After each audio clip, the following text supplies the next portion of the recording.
और जिना हाउस हमला केस में बड़ी पेशरफ्त हुई है। लाहौर के इंसदादी दहशतगर्दी अदालत का पीटीआई रहनुमा डॉक्टर यास्मीन राशिद को बरी करने का हुक्म और पुलिस की यास्मीन राशिद के जिस्मानी रिमांड की इस्तदा मुस्तरद कर दी गई। यास्मीन राशिद को नामजद नहीं किया गया, ऐसा कोई सबूत भी पेश नहीं किया गया जिससे साबित हो कि वह इस जुर्म में मुलव्वस हैं। किसी दूसरे मुकदमे में नामजद हैं तो नहीं हैं तो रिहा कर दिया जाए।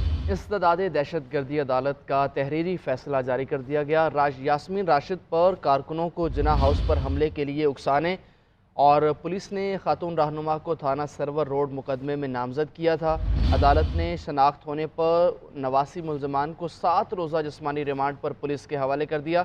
23 मुल्ज़मान को डिस्चार्ज कर दिया गया।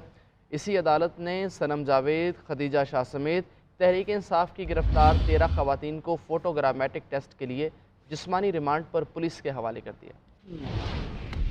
और में इंसदादी दहशतगर्दी अदालत की जज अभर गुल ने 9 मई के वाक़ियात में मुलव्विस मुल्ज़मान के खिलाफ मुकदमा की समाअत की। डॉक्टर यास्मीन राशिद को अदालत में पेश किया गया। अदालत ने पुलिस के जिस्मानी रिमांड की इस्तदा मुस्तरद करते हुए डॉक्टर यास्मीन राशिद को थाना सरवर रोड में दर्ज जिना हाउस हमले के मुकदमे से डिस्चार्ज कर दिया।